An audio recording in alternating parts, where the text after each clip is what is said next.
The Leafs are trading in blue and white for green and white as the Leafs go bragh. That's right, it is the annual St. Pat's game. And Toronto is taking on one of the top teams in the NHL, the Carolina Hurricanes.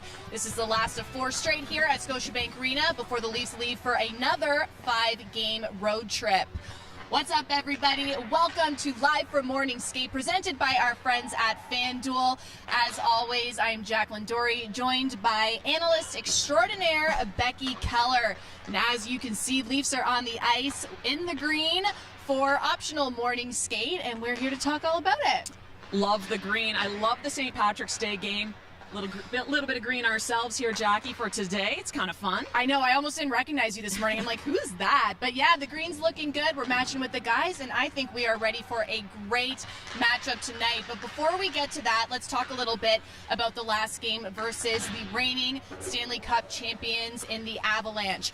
It was a tough 2-1 shootout loss for the Leafs. Each team posted 1 goal in the first period, and it was a battle all throughout, including into OT, which was scoreless because, of course, then came the shootout where Nathan MacKinnon was the only player to find the back of the net.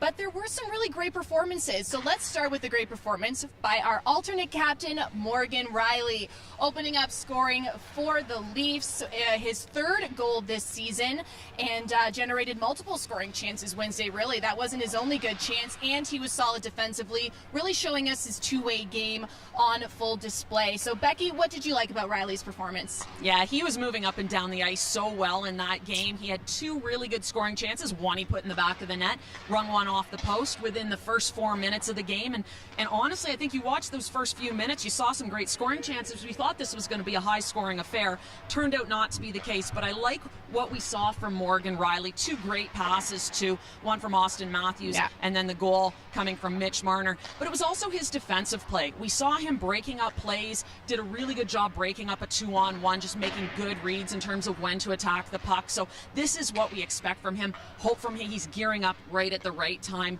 going into playoffs. The 200-foot Morgan Rielly. 100%. And you mentioned that pass from Mitch Marner. It was a beautiful assist, and Rielly was feeling it. Don't know if you guys heard the NHL mic'd up moment, but he was like, great pass, great pass. I mean, I haven't seen that. You don't typically get to see him being that candid, and it got me pumped up. So anytime we have a good transition today, I'm going to go, great pass, Becky. Great pass. Not good. You know great. What? We've seen some emotion from Morgan Rielly when he scored this year with his first goal as well. So love that. And you know what? Giving credit to your teammates when they do something good. That's a good team guy. It was a good pass.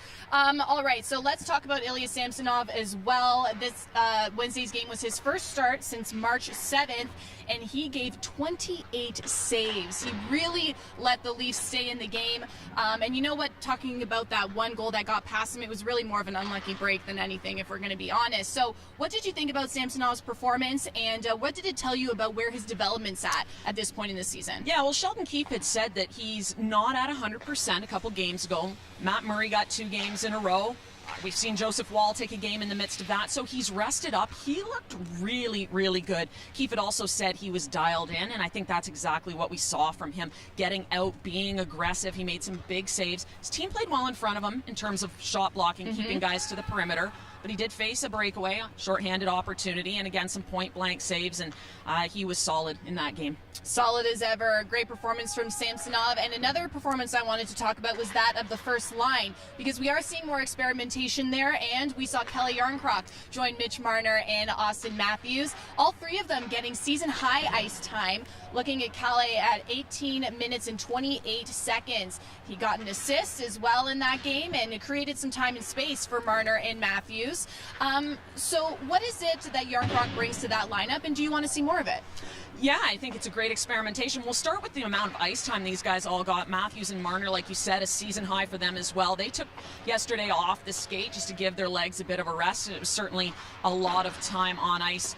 For those guys, the only guy that had more in the game than Mitch Marner was Cale Makar at just over 30 minutes. But love the experimentation with these 3 guys. We saw Yarncroc earlier in the year on a line with Marner and Tavares, and he was able to put up some points when he was playing with those guys. So interesting to see what he'll do here. He gets in on the forecheck. He's physical.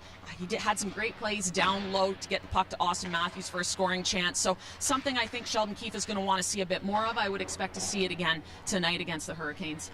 Lots to look forward to. Let's take a look at what's happening on the ice right now.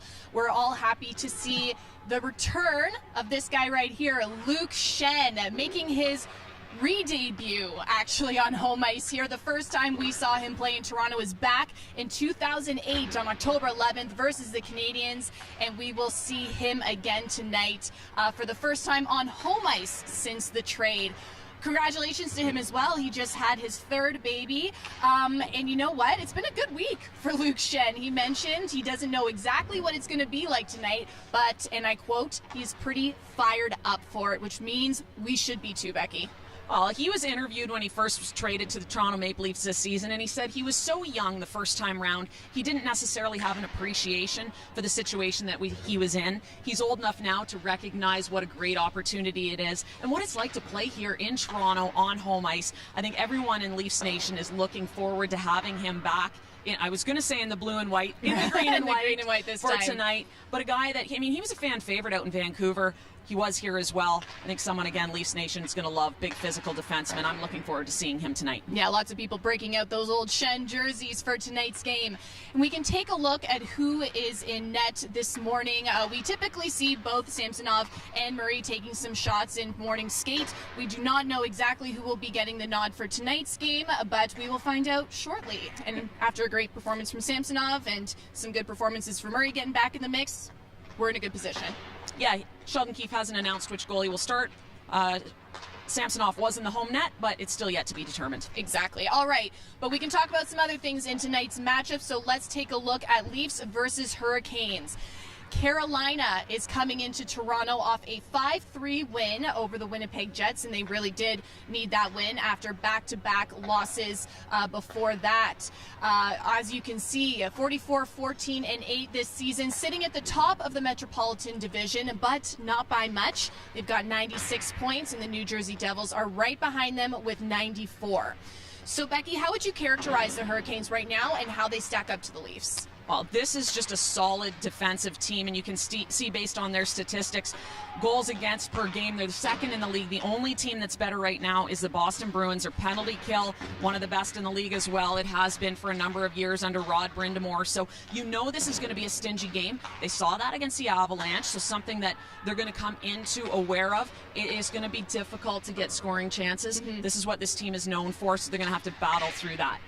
Now, with that being said, this team is great defensively, but they do have some guys that can put the puck in the net. Martin Necas is their leading scorer this season, 61 points. Obviously, Sebastian Aho, arguably their best guy. Brent Burns, who 38 years old, still putting up big numbers. Unfortunately, Andrei Svechnikov is out of the lineup, and we'll talk about him with a season-ending injury that impacts his team a bit, but a team that can score as well as defend. Yeah, you know, Svechnikov is a big loss. We heard earlier in the week he will, like you said, or he actually already did have a season-ending surgery on a torn ACL. But, you know, 23 goals and 55 points this season. Big hit to that team, watching him join the injury list with Max Pacioretty. How much of an impact is this loss, and who will have to step up in his absence? Yeah, and certainly it's hard to fill the void of a guy who's scoring at this rate, but it's something that would have to come throughout your lineup. Now, you got a guy like Sebastian Aho, who maybe has another gear that he can hit this season. They just made a trade for Puljujärvi from the Oilers, and he was coming in as a depth guy. They've moved him to the first line, playing with Aho. These guys are good friends off the ice, have been for years. They train together in the summer, and so sometimes you see guys that are really good buddies and they get some familiarity and some chemistry on the ice, so maybe look to those guys to fill the void playing together. All right, well, we might see some experimentation with the Canes generating offense tonight, adjusting to that loss, but what they will be lacking in potentially generating offense, they will make up for in defense, like you mentioned. One of the top teams in the league. They've got the second best goal against average in the NHL, only behind the Boston Bruins, letting in just 2.5 goals per game. And then, of course, they have the second highest penalty kill percentage in the league, sitting at 84.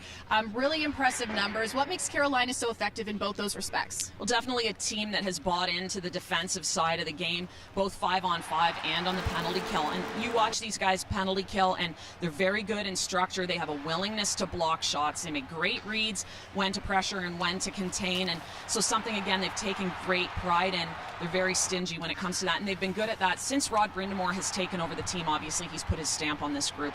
So let's talk a little bit more about special teams then, because it will be a big part of the game tonight. We mentioned the Hurricanes' penalty kill among the best in the league. They have not let in a power play goal since February 16th, killing off 28 straight penalties. That is an incredible stat. And the Leafs are coming into tonight's game third in the league in terms of the power play and fifth best home power play. So Becky, can you talk a little bit about this special teams matchup and what you're looking for in tonight's game? Well, yeah, and we talked about Carolina and how their penalty kill has been so good for a number of years. We had this exact same conversation when these two teams met last year, with one of the best penalty kills facing one of the best power plays. So it's going to be a great battle. Last year, after we had that conversation, the Leafs were able to score a power play goal. So we'll see what they can bring tonight. I think the big thing is it starts with the face-off. If you can win the face-off, get possession right away, you've got a bit of an advantage. You lose that initial face-off, now you've got to try to get through the neutral zone, reestablish, makes things a little bit more difficult. But this Maple Leafs power play is very dynamic. They're very unpredictable. There's a lot of movement. So I'm looking forward to seeing how these two teams play out against one another. It is going to be a battle tonight. You can't miss it. Here, 7 p.m. puck drop. Before we get out of the game, I think we want to do our prop picks as well, brought to you by FanDuel, because now that you've got all the info that our analyst extraordinaire has given us, we're ready to make those picks. So let's start off with the highest scoring period. As we mentioned, it could be a low scoring affair tonight considering how good the Canes defense is. But you know what, for this one, I'm going to go for the first period. It was a low scoring contest for the Buds on Wednesday against the Avs, so I expect them to come out hot tonight. I still can't get that Oilers game out of my head, probably because it was so good. I'm going with the second period. I think the Leafs are going to have a great second frame. And you know what? I think we'd all love to see another second period like that before. And you might be onto something, because despite the Canes allowing just 39 first period goals against, rather, I'm still leaning towards the first, and I think both teams will be ready to play from puck drop. All right, second prop pick. Will there be OT? I'm going to say no. I don't think this one goes past 60. The Leafs are going to get this one done. Ready to play in their green and white, and, like we mentioned earlier, 2 back-to-back OT games. I don't know about that. Yeah, don't think there's going to be back-to-back OT. Think this one will be settled in 60. All right, get those prop picks locked in and ready. I hope everyone at home is wearing their green and white, ready for St. Patrick's Day. Carolina versus Toronto tonight. Puck drop is at 7 p.m. Eastern. You can watch the game on TSN or listen on TSN 1050.